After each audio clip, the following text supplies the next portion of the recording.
Coucou mes flammes, donc pour cette pleine lune rose, super pleine lune rose du Vésac, lune en Scorpion, je voulais vous faire un petit tirage en fait pour justement vous accompagner dans ces énergies de libération, de purification, de régénération. Et je voulais faire un petit tirage, je sais qu'il y en a beaucoup en fait pour les flammes jumelles, mais j'avais envie en fait de faire un tirage justement par rapport aux libérations karmiques, libérations énergétiques. Alors ça parlera peut-être pas à tout le monde, mais en tous les cas ça parlera peut-être aux personnes qui vont regarder ce tirage. Voilà. Donc j'ai pris pour ce tirage l'oracle des vies antérieures de Doreen Virtue.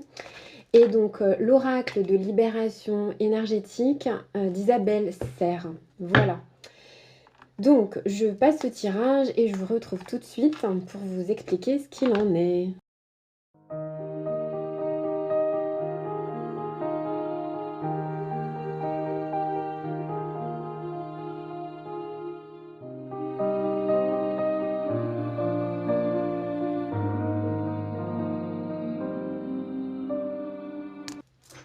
Voilà, donc j'ai fait le tirage. Alors, je vous retrouve justement pour vous dire ce qu'il en est. Alors,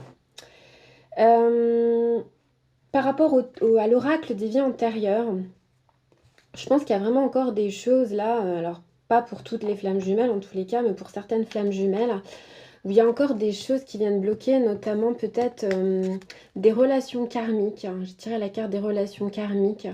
Des personnes peut-être, hein, des influences extérieures ou des relations qui sont encore justement à nettoyer, à purifier ou à lâcher. Ça parlait aussi, c'est vrai, pour cette pleine lune de lâcher prise. Donc c'est peut-être le moment aussi de couper. Alors je retrouve aussi cette carte justement dans l'oracle de libération énergétique, hein, de couper les liens karmiques, les liens toxiques. Donc il y a peut-être un travail là encore de se relier, de voir en tous les cas dans votre entourage qu'est-ce qui vient bloquer en tous les cas au niveau de la relation, des personnes en tous les cas qui vous entourent. Ça parle aussi justement par rapport au karma de personnes en tous les cas qui ont vécu des choses assez difficiles, hein, la carte de la persécution et de l'inquisition. C'est souvent aussi que je retrouve ce genre de, comment dire, en lecture akashique en fait, ce genre de choses à libérer en fait, beaucoup de flammes jumelles qui ont vécu des enfermements, qui ont vécu au Moyen-Âge justement sous cette période d'inquisition et qui s'empêchent aujourd'hui par rapport à ça, des peurs hein, qui restent anciennes, qui n'arrivent pas justement à être dans leur véritable mission de vie, leur véritable mission d'âme, par peur justement que se reproduise le même scénario et qu'elles soient encore enfermées. Alors aujourd'hui, voilà, on va pas faire non plus la chasse aux sorcières, quoique actuellement, mais en tous les cas, il y a encore ces peurs-là inconscientes qui viennent justement bloquer dans sa réalisation. Par rapport justement aux dons que l'on a. Alors ça peut être aussi des personnes de cette vie actuelle qui viennent vous bloquer.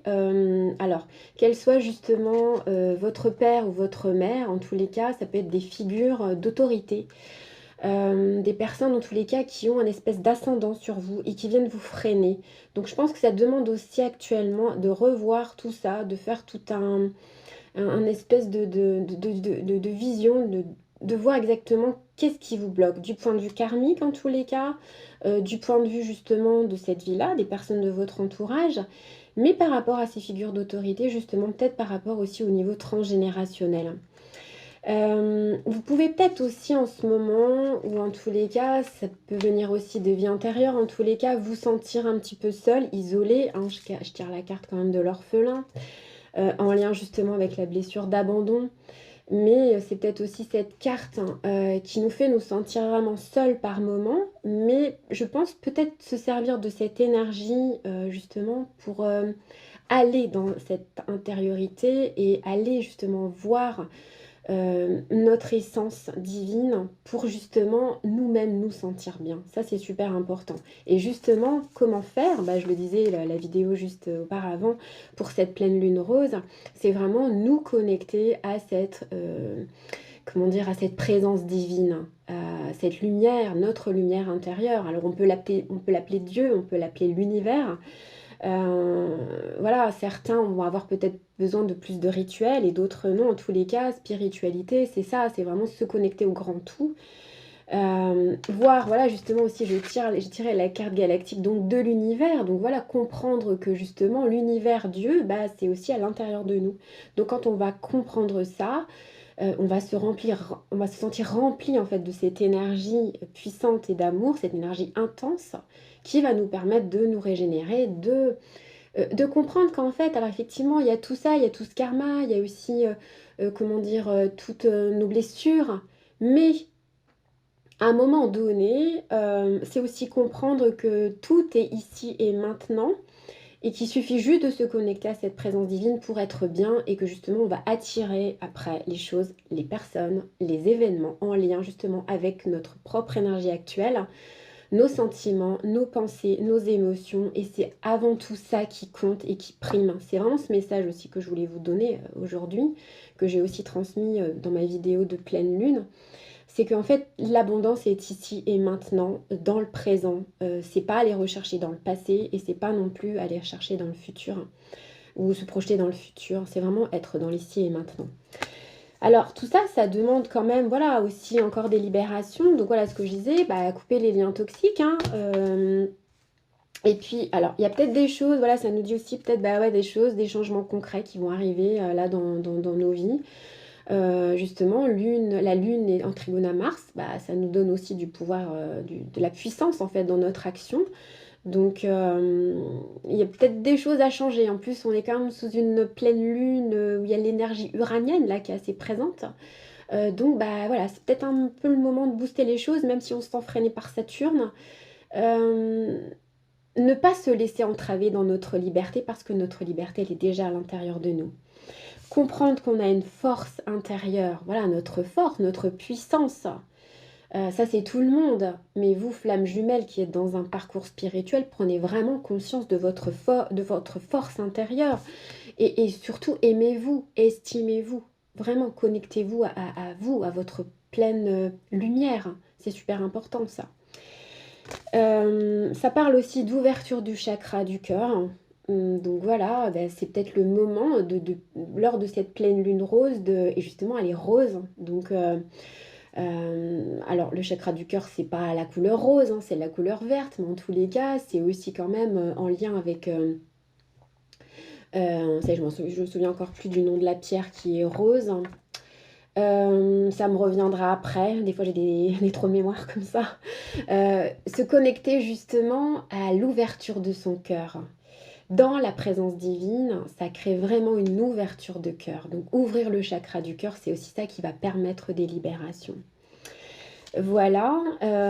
Et par tout ça, ben, continuez vos méditations. Je pense que c'est super important pour cette pleine lune.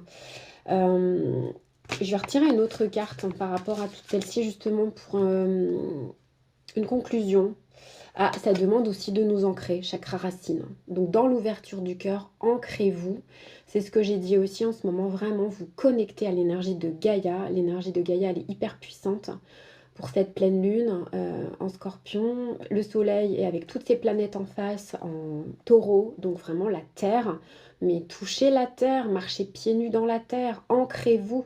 Ancrez-vous et reliez-vous à cette présence divine, être dans l'ici et maintenant.